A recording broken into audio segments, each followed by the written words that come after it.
Makanya Nabi itu mengajarkan setiap pagi, bacalah kalimat, kalau nggak hafal Arabnya baca Indonesianya, raditu billahi rabbah, ya Allah aku ridho, engkaulah yang mengatur hidupku. Rabbah itu artinya Allah yang mengatur hidup. Dan kita kalau sudah katakan saya percaya, mesti ridho gitu.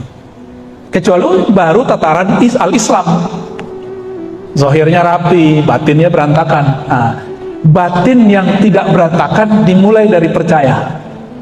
Kalau percaya kepada Allah, maka harus ridho kepada Allah. Gimana ya? Semenjak hari ini mulai ridho nggak nih? Dan itu harus diulang-ulang, Pak. Diulang-ulang pagi sebelum berangkat, katakan aku ridho kepada Allah, aku ridho kepada takdir Allah, aku ridho dengan pekerjaanku hari ini, aku ridho sebagai bangsa Indonesia, aku ridho, katakan itu dalam diri kita. Kalau kita tidak mengulang-ulang itu, nanti Bapak akan mikir lagi, kenapa saya kerjanya begini ya, gitu. Nggak menikmati nanti. Maka tips supaya anggota bahagia, tanamkan keridhaan dalam dirinya. Ridho kepada aturan Allah Subhanahu wa Ta'ala. Ridho itu dimulai dari percaya, ujungnya cinta. Orang kalau ada cinta pasti ridho. Maka buatlah sistem orang mencintai pekerjaannya. Tapi Allah kan nggak mandang zahir, yang dipandang Allah apa? Batin. Maka kalau orang sudah sampai sholatnya bab ihsan, Islam, iman, ihsan, sudah sampai di bab ihsan, apa yang terjadi pada dia?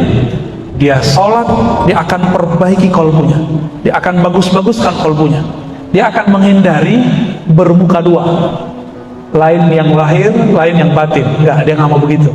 Dia ingin menampilkan kalau kepalanya sujud, batinnya juga ikut sujud.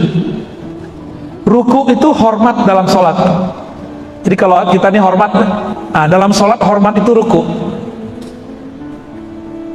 Jika ada orang punya pribadi ruku, dia akan suka menghormati orang yang lebih besar dari dia, lebih tinggi dari dia, atau lebih berilmu dari dia, atau lebih tua. Jadi ada orang banyak sholat, tapi dia tidak respect kepada orang dewasa, tidak hormat kepada orang alim, tidak menghargai orang yang lebih besar, baik secara jabatan, ilmu, pangkat, ataupun usia. Maka orang-orang ini belum disebut ruku secara ihsan, dia baru ruku secara Islam. Ya.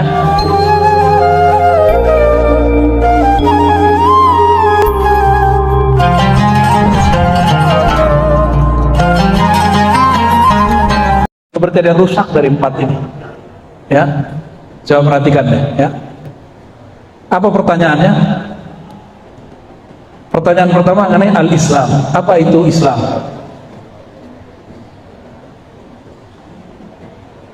Lalu dijawab oleh Nabi Muhammad SAW dengan jawaban pilar-pilar yang zahir. Dimulai dari syahadat sampai kemudian haji dan umrah. Coba syahadat pakai lisan atau pakai kolbu? Pakai lisan. Tapi isi hati orang syahadat ketahuan ya. Kalau ada orang mu'alaf terus disyahadatin, kita tahu nggak dia beneran mu'alaf atau tidak? Nggak tahu, pakai ini lisan. Sama, mohon maaf Pak ya, Bapak hormat ke atasan, belum tentu hatinya hormat. Bener nggak? Sama, Bapak ini sujud di sini, belum tentu hatinya sujud kepada Allah. Jangan-jangan hormat itu bikin tersiksa, ya? Bener ya? Jangan-jangan membuat hati nggak nyaman. Berarti penampilan zahir itu, penghormatan zahir itu gak penting sebenarnya, tapi itu diperlukan.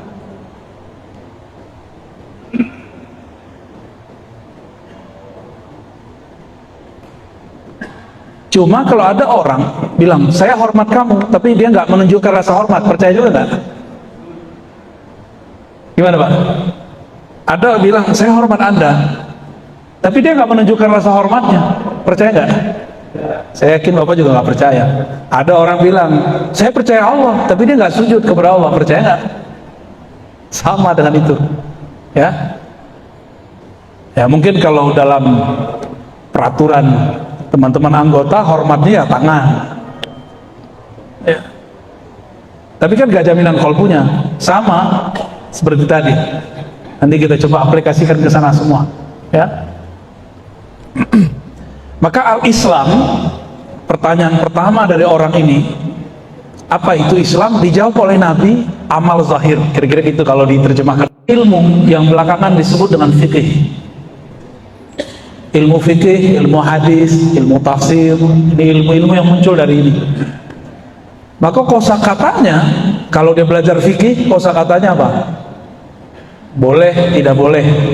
Jadi kalau ada ustadz ngomongnya boleh, tidak boleh, halal, haram, berarti ustadznya fokus di bidang ini. Di zaman sekarang ada tren baru, ngomongnya bukan halal haram, ngomongnya sunnah bid'ah. Ya, ini sunnah, ini bid'ah. Ya, orang-orang bisa tengkar karena cuma ngomong begitu doang. Suami bisa cerai sama istrinya. Yang repot, ini bapak ini kan ninggalin istri di rumah, istrinya nonton ustadz begitu. Pulang-pulang bisa tengkar, Pak. Ya. Dan bukan 1-2 orang yang sudah cerai. Ya, jamaah saya yang udah cerai udah banyak karena masalah ini. Suaminya ikut kita, istrinya tidak, udah cerai. Istrinya ikut kita, suaminya tidak, cerai juga. Ya. Suaminya kerja di bank, dia mengharapkan bank, ya salah. Ya. Nah itu terjadi sering. Jadi di otaknya itu kosakatanya boleh, tidak boleh, halal, haram. Ini orang baru belajar 1/4 agama. Itu pun belum sempurna. Karena kalau sempurna, di dalam fikih itu ada yang disebut dengan mazhab, aliran. Dalam satu mazhab itu ada metodologi. Jadi hukum itu nggak kaku, hukum normatif itu nggak kaku, nggak bisa ini pakai ini gitu. Contohnya, sentuhan sama istri batal kan biasanya, benar. Tapi itu ada pilihannya sebenarnya. Kalau tidak berdesir itu boleh tidak mengulang. Itu dalam fikih ada perdebatannya. Ada perdebatannya di situ. Contoh subuh, ada yang kunut tidak kunut, sholat di awal atau di akhir waktu, itu pilihan-pilihan semua. Nah, ada faktornya yang sudah di luar ibadah mahdhah, ibadah inti, seperti tradisi yang bermuatan ibadah. Contohnya ada orang meninggal baca doa, yasinan, tahlilan. Nah ini jadi problem panjang ini. Bagi orang yang dia baru mempelajari satu model, maka di yang lain dia salahkan. Kebetulan dia lagi dapat tahlilan bagus, maka yang nggak tahlilan dia serang gitu. Yang nggak suka tahlilan juga mengatakan wah ini salah. Akhirnya yang terjadi orang beragama itu jontok-jontokan karena fokusnya baru di 1/4 ini. Ini boleh kita sebut hukum normatif beragama. Dan itu baru 1/4 dari agama. Ya. Kalau anggota boleh berjenggot nggak, Pak? Nggak boleh ya? Nggak boleh, bener. Ya. Itu ada ajaran satu kelompok yang mengharuskan jenggot. Gimana, Pak? Bapak ini dianggap nggak mengamalkan sunnah nih, kelompok ini nih. Ternyata kalau belajar fikih lewat mazhab, nah jadi ini tips kalau Bapak ini mau belajar Islam dengan baik. Saya nggak bilang paling benar, tapi baik. Belajarlah lewat jalur mazhab. Kenapa? Karena ada opsi-opsi, nggak kaku. Dalam mazhab Syafi'i, mazhab Maliki, mazhab Abu Hanifah, mazhab Hanbali, ada 4 mazhab. Dalam satu mazhab sudah banyak perbedaan-perbedaan, apalagi 4. Di situ ada opsi berjenggot itu bagaimana. Tuntutan kerja saya kan di kampus saya nggak mesti motong jenggot, rambut panjang aja boleh. Ya, saya ngajar boleh pakai levis, dan saya ngajar boleh nggak pakai sepatu. Ya, kalau di sini kan masuk disuruh pusat, korban pusat nih yang tempat saya ini. Beda disiplin. Di sana yang penting disiplin, di sini yang penting kalau nyebutin suatu data ada referensinya. Kalau nyebutin suatu tulisan harus jelas rujukannya kemana. Itu disiplinnya yang berbeda. Jadi bisa jadi orang tulisannya rapi tapi orangnya urak-urakan, Pak, kalau di kampus. Kalau di sini mohon maaf, rapi zahirnya, bisa jadi batinnya urak-urakan. Bisa jadi kan, itu penampilan zahir aja. Ini hukum zahir. Jadi kalau Bapak mau belajar agama yang aman, belajar lewat mazhab. Di Indonesia yang majmuk mazhab fikih Syafi'i. Boleh mazhab yang lain, nggak apa-apa. Nanti ada opsi, boleh nggak motong jenggot? Di mana nanti anggota ini bisa menjadi beragama secara tenang, gitu. Bapak lagi tugas nih, bedakan kotor dengan najis, itu beda, Pak. Kalau bisa kita tugas di luar, atau yang masuk hutan, atau lagi perang, atau kayak teman-teman kita lagi di Papua, ini kan ribet itu mereka. Ada orang nggak bisa, ada nggak Pak pernah pengalaman sebulan nggak ganti baju? Ada, pernah? Itu mesti tahu fikihnya. Maka saya menyarankan nanti dalam sekolah-sekolah teman-teman anggota yang bertugas di lapangan itu ada training ibadah, ada fikihnya. Bagaimana cara membersihkan pakaian, cukup diusap. Misalnya nih kita nih kena nih baju kotor, cukup diusap. Nggak usah ribet-ribet, sepatunya itu nggak usah dibuka, sepatunya cukup diusap atasnya, nggak usah dibuka, ribet Pak, nanti jadi bau kakinya kalau lembab masuk ke dalam. Dan itu semua ada panduannya dalam fikih. Nah, namun sekarang muncul tren baru, orang beragama nggak mau melalui prosedur mazhab, mereka belajar tanpa mazhab, ya. Nggak perlu pakai mazhab Syafi'i, langsung saja pada Al-Quran dan Sunnah. Nah, ini berisiko besar. Resikonya nanti jadi saklek, karena Al-Quran bukan bahasa kita. Bahkan bahasa Arab sekarang itu berbeda dengan bahasa Arab yang dulu. Baik, itu baru hukum zahir. Di hukum zahir ini lahir 4 mazhab, tapi sekarang muncul gerakan anti mazhab. Nah, ini yang jadi problem. Ya, ini yang jadi problem. Jadi kalau ada orang nyontok-nyontokan beragama di YouTube kah, di sosial media, itu karena kelompok yang anti mazhab ini. Ini yang bikin kacau. Ya. Terus orang ini bertanya lagi, wahai Muhammad, ceritakan kepadaku tentang iman. Maka Nabi menjawab dengan rukun iman. Saya yakin Bapak ini sudah tahu rukun iman semua. Dan iman itu bahasa Arab diartikan percaya. Saya mau tanya, percaya itu dalam fisik atau dalam batin kita? Ya, zahir atau batin? Batin.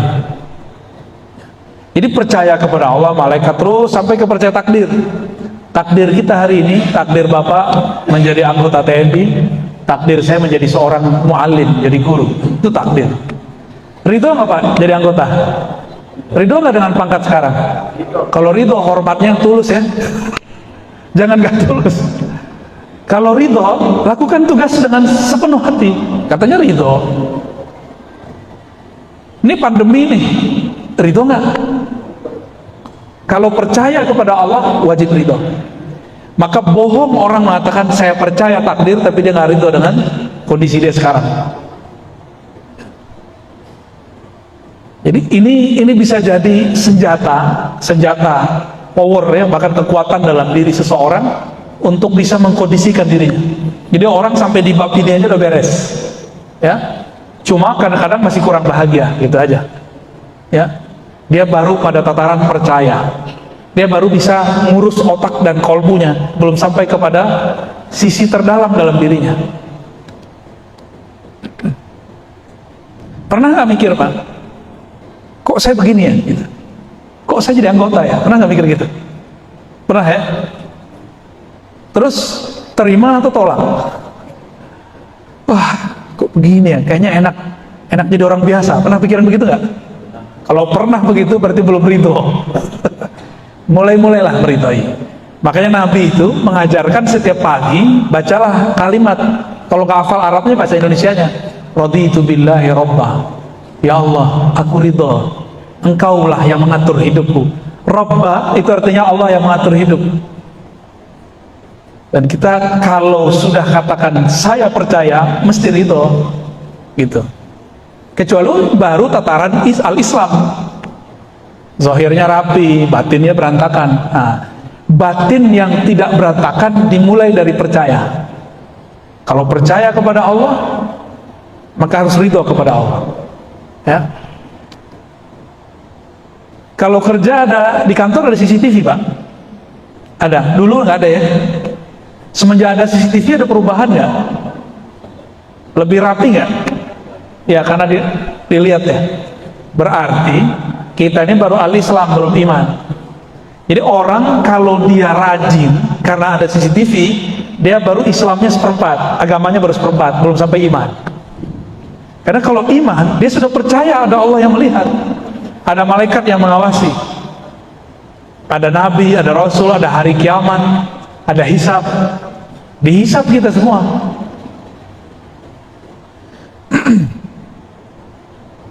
Gimana? Semenjak hari ini mulai ridho nggak nih? Dan itu harus diulang-ulang, Pak. Diulang-ulang pagi sebelum berangkat, katakan, aku ridho kepada Allah, aku ridho kepada takdir Allah, aku ridho dengan pekerjaanku hari ini, aku ridho sebagai bangsa Indonesia, aku ridho, katakan itu dalam diri kita. Kalau kita tidak mengulang-ulang itu, nanti Bapak akan mikir lagi, kenapa saya kerjanya begini ya, gitu. Nggak menikmati nanti ya. Saya ngajar, Bapak anggota, kan sama-sama kerja, enggak? Sama enggak? Saya pernah pikir, Pak, kok saya ngajar ya, gitu, kok nggak jadi karyawan aja? Dulu pernah mikir gitu, dan akhirnya ngajarnya nggak nyaman. Ketika saya jadi karyawan, saya mikir, loh, aku kok nggak jadi karyawan ya? Kenapa nggak jadi dosen aja? Dan waktu saya jadi karyawan, saya ngejek ustadz, pendakwah. Ustadz gitu. Sekarang kualat. Sekarang jadi ustadz beneran.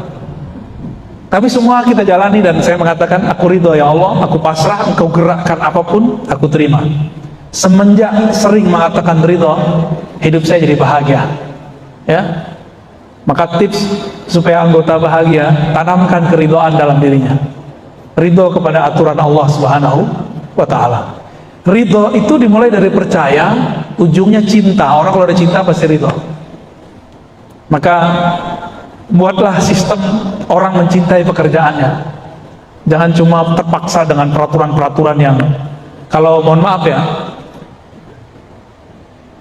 kalau di militer supaya orang disiplin dibuat IKOP. IKOP itu apa ya bahasa Indonesianya? Sanksi. Kalau kamu salah begini, hukumannya begini. Begitu ya. Itu metode al-Islam itu, Pak. Al-Islam zahir. Tapi kalau dalam metode al-iman tidak. Dalam al-iman diperbaiki. Kalau cuma diberi hukuman, batinnya belum beres, urusan sebenarnya belum selesai. Besok dia begitu lagi.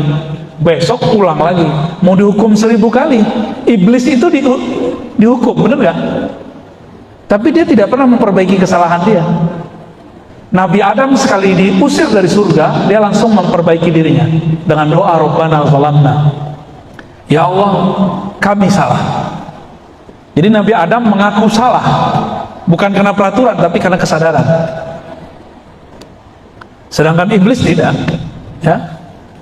Kalau beres di al-iman, maka agama kita sudah separuh, benar. Ciri-cirinya tadi mulai percaya, mulai ridho.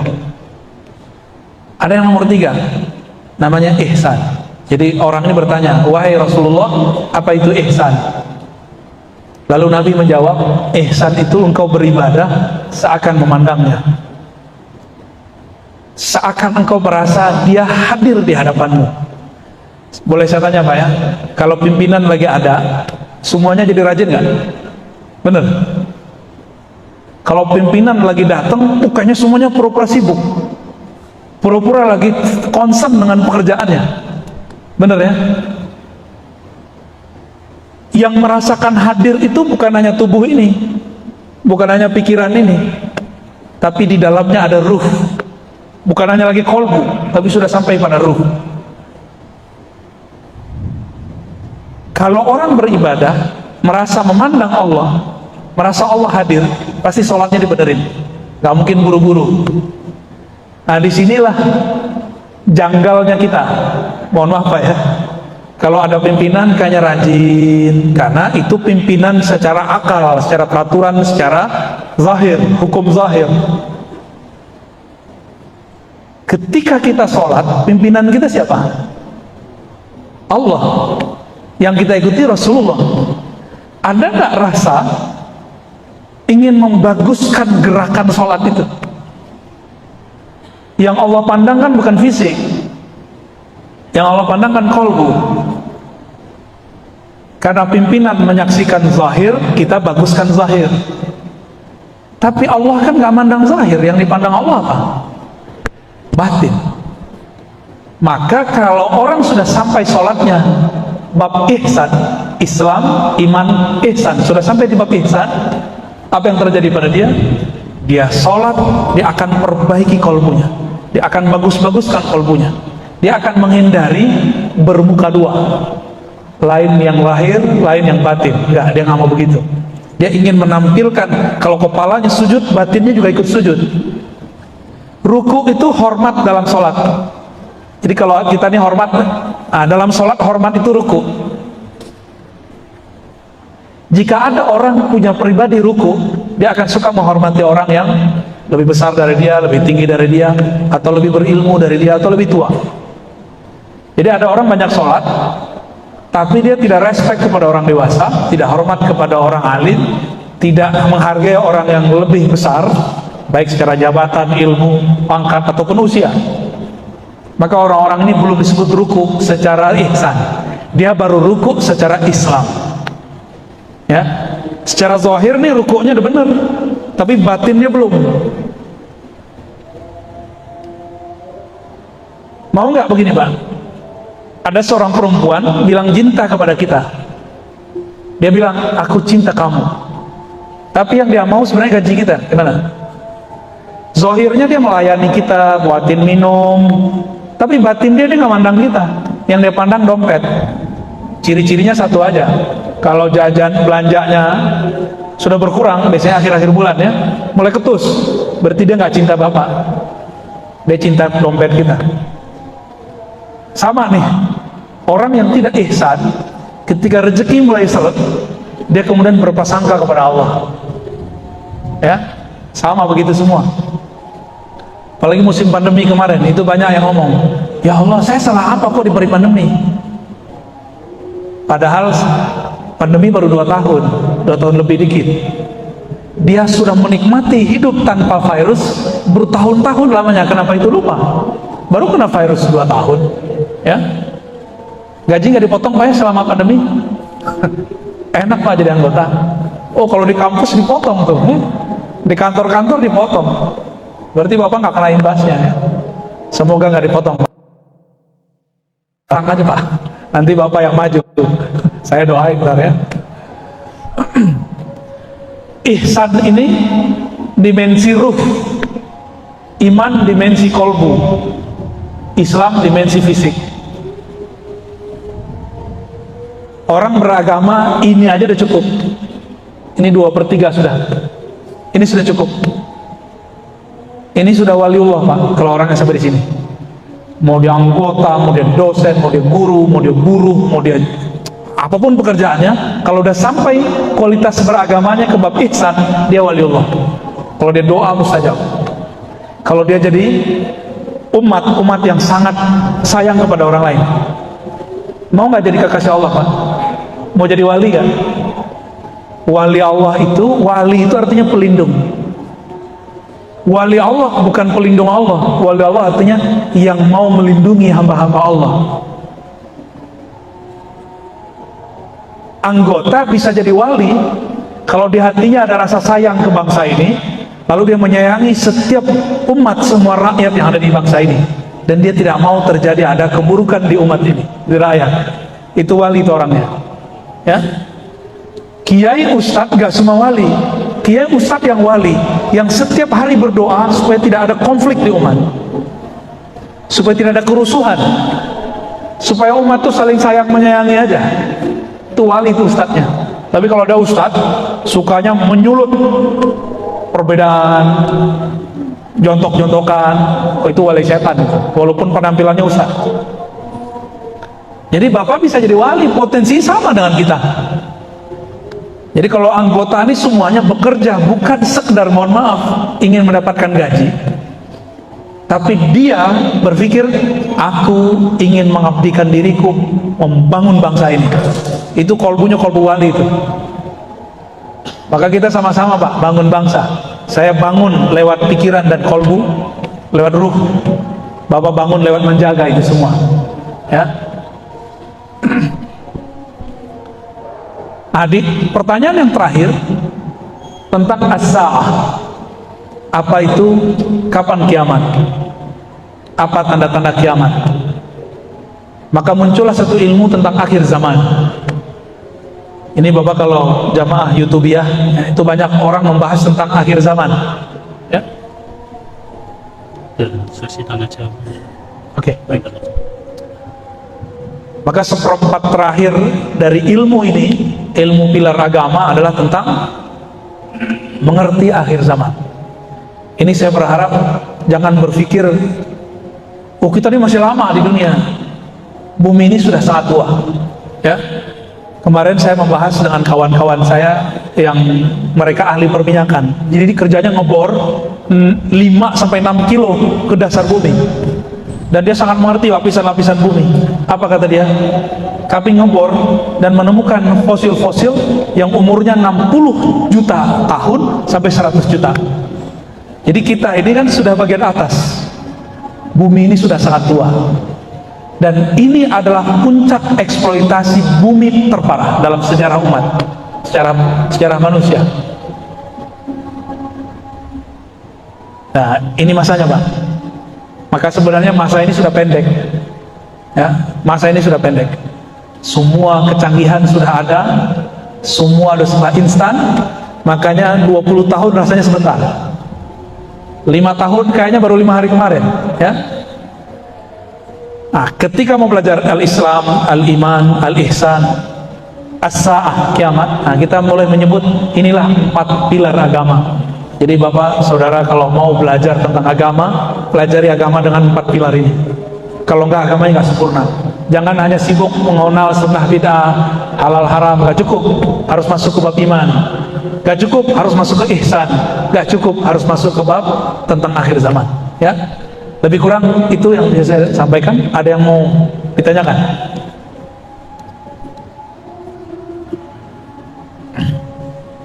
Kami persilakan masing-masing itu dalam semua di masyarakat dan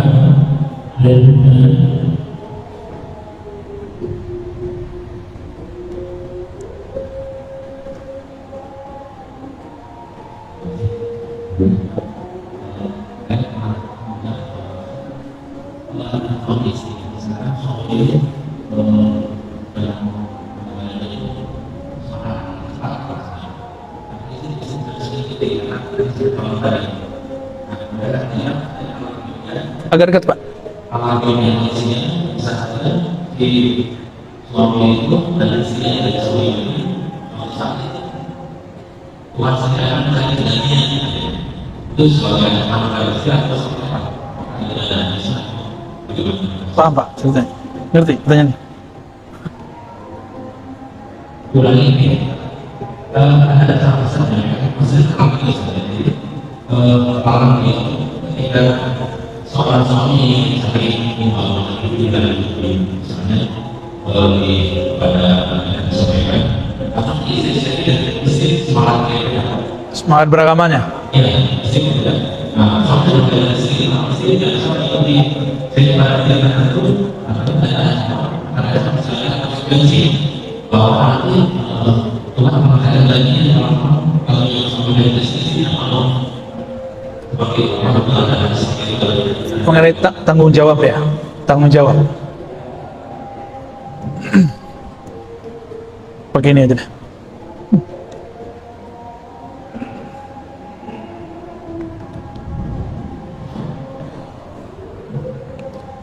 Tanggung jawab antara suami istri ketika ada perbedaan.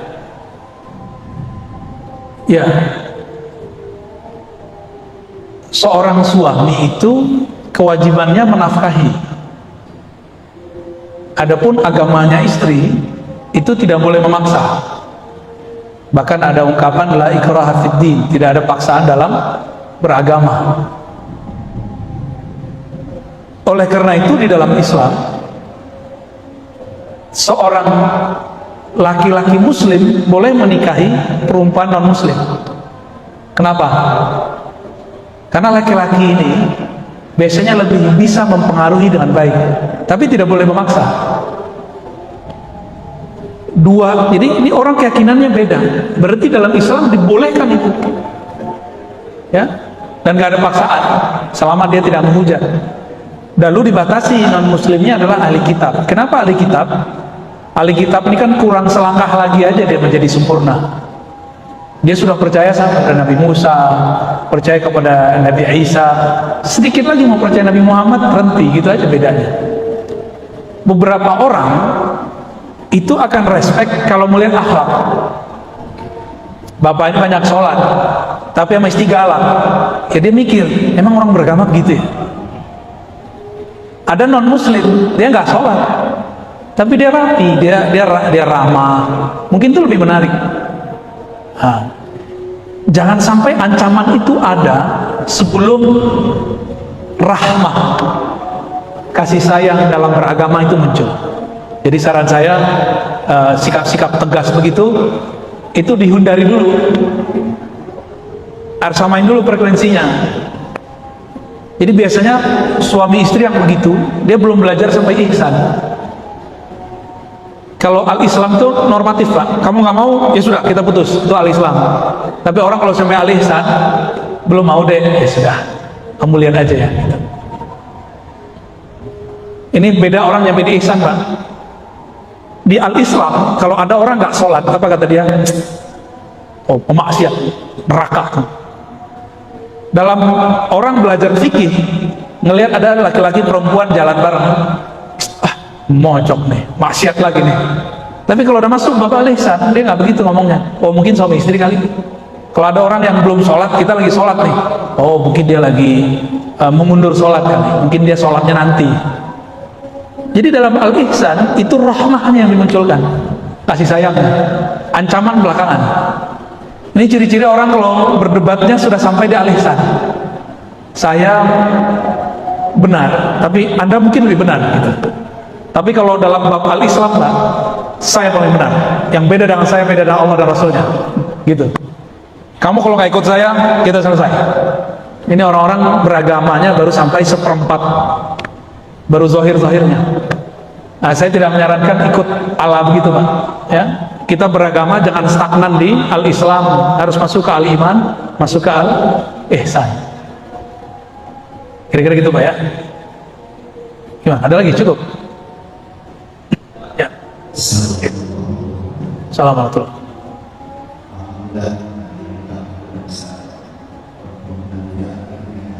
Alhamdulillah. Kecil ya.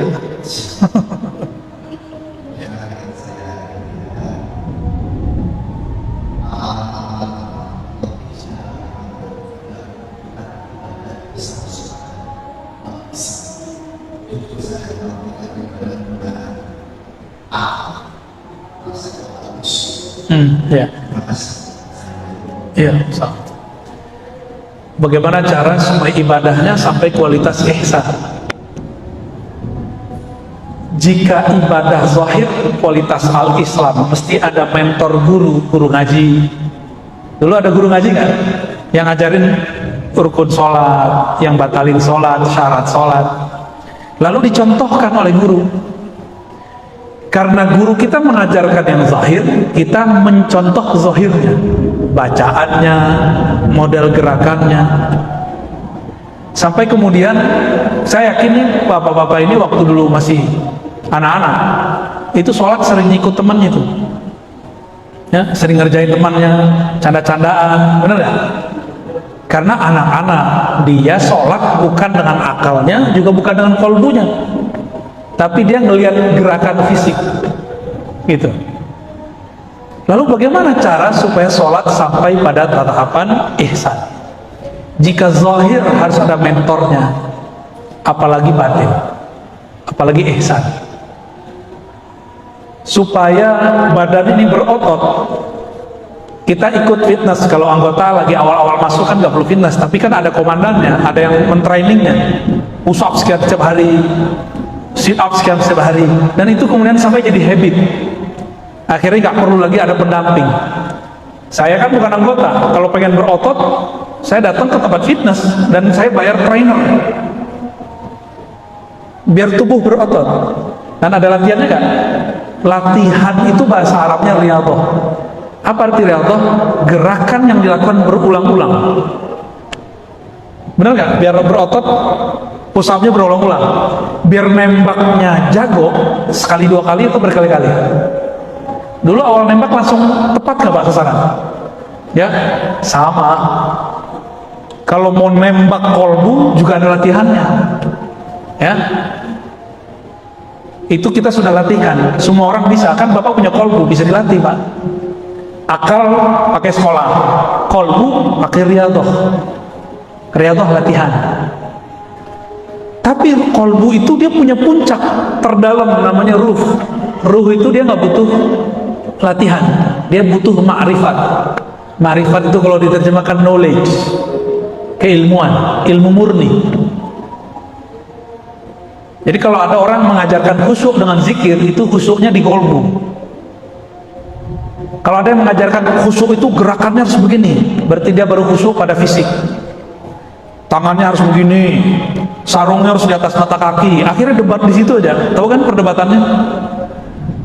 Jadi kalau dia khusyuk sholat bener itu baru pada tataran salana jingkrang, baju begini, gerakannya begini, itu zahir. Dan itu supaya bisa mencapai yang zahir harus berulang-ulang, berulang. Untuk kolbu juga ada latihannya. Kolbu itu latihannya nyebut nama Allah. Palet Qol Firdaus itu sudah latihan lama Pak dengan saya. Ya, kalau sholat itu sudah asik gitu. Ya, walaupun sesekali masih ada lintasan set, itu normal. Nanti Bapak ngobrol banyak dengan Pak Edkol ya. Nanti ditalkin zikir dulu. Talkin itu semacam menanam cahaya. Nanti dilatih riyadhah, dimainkan itu. Bukan hanya dalam militer aja ada kepangkatan, dalam kerohanian juga ada kepangkatan Pak. Puncaknya disebut wali. Wali ini juga ada strukturnya, simbol-simbol. Kalau saya kan nggak ngerti, ini ada 2, ada 3, itu saya nggak ngerti nih. Bapak aja yang ngerti, karena sesama anggota. Kalau saya ngertinya bagian yang kolbu Pak. Wah ini kolbunya kualitasnya segini, itu bisa cek. Jadi supaya bisa sampai pada tahapan ihsan, harus berguru kepada guru yang pakar ihsan. Jangan tanya khusyuk ke orang yang cuma mengerti al-Islam. Nanti diajarin sholat celana jingkrang doang Pak. Celana jingkrang, jenggot harus panjang, gerakannya harus begini. Sibuk di situ aja.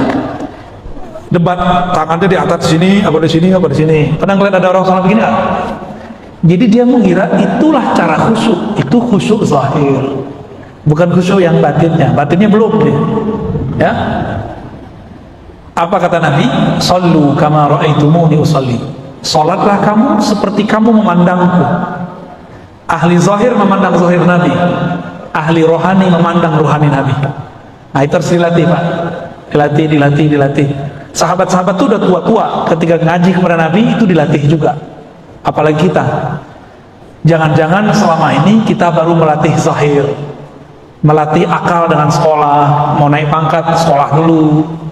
Kapan kita mau latih kolbu? Ya, harus latihan Pak. Cuma sayangnya sekolahnya nggak ada yang resmi, sekolahnya informal semua untuk kolbu itu. Tenang Pak, nanti kalau Bapak ngikutin terus ada latihan-latihannya, insya Allah ya, supaya lebih kaya rohaninya. Nggak hanya hebat di sini, kuat di fisik, tapi juga ada kekuatan rohani, insya Allah ya. Harus berguru, ikut latihan dia, ridho kepada Allah. Nanti insya Allah nyampe di sana. Ya, gimana? Cukup? Udah jam 1. Masih ada? Tadi di belakang ada 1 orang. Oke, insya Allah.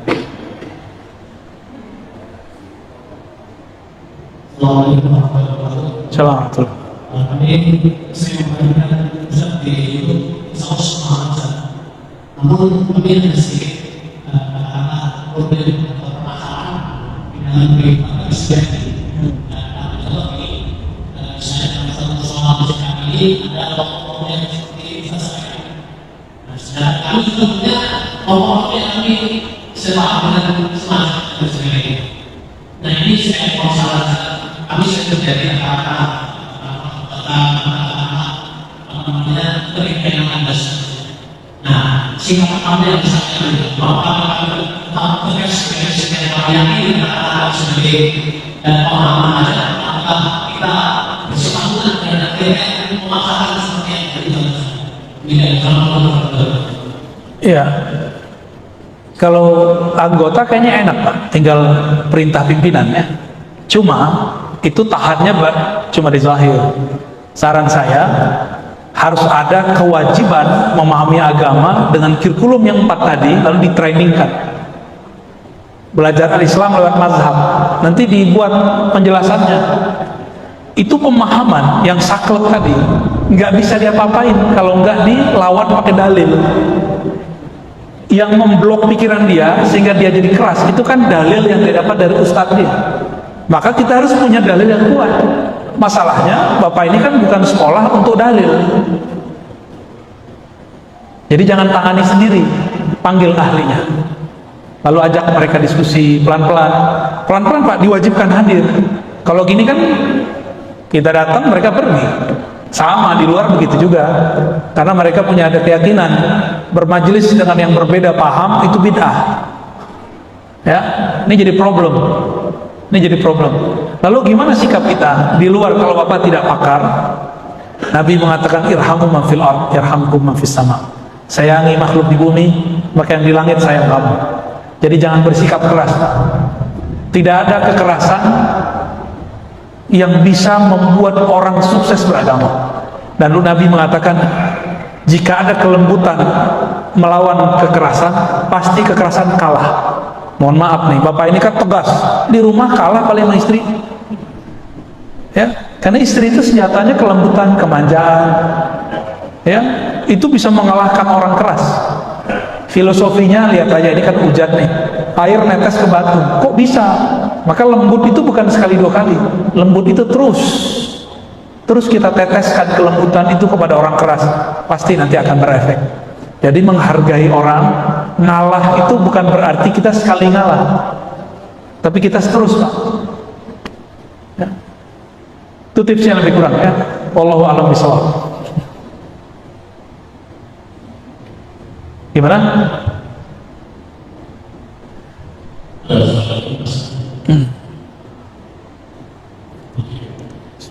Baik, Bapak Ibu sekalian, saya kira ini satu menit. Insyaallah, terima kasih kepada saudara ini dan kita semua. Mudah-mudahan kita dapat mengambil hikmah manfaat untuk Islam. Alhamdulillah, ada yang masukan ada kita bisa Baik, Bapak Saudara yang dimuliakan Allah. Jadi kenapa ada kawan kita saklek, kawan kita keras? Karena dia beragamanya baru 1/4 yang pertama. Dan saya berharap bapak-bapak ini menjadi contoh nanti orang yang memulai belajar agama dari 4 sisi itu. Nanti akan menjadi lebih adem, beragamanya lebih luas, nanti akan gampang menghargai orang. Saya tutup dengan kalam Imam Abu Hanifah, a'lamun nas bid-din a'lamuhum bil khilaf. Orang yang paling mengerti agama, orang yang paling mengerti cara berbeda. Ya, mari pelajari perbedaan-perbedaan itu, kita nanti akan hidup lebih nyaman, lebih soft, lebih bahagia. Ya, insya Allah. Demikian dari kami, semoga bermanfaat. Wassalamualaikum warahmatullahi wabarakatuh.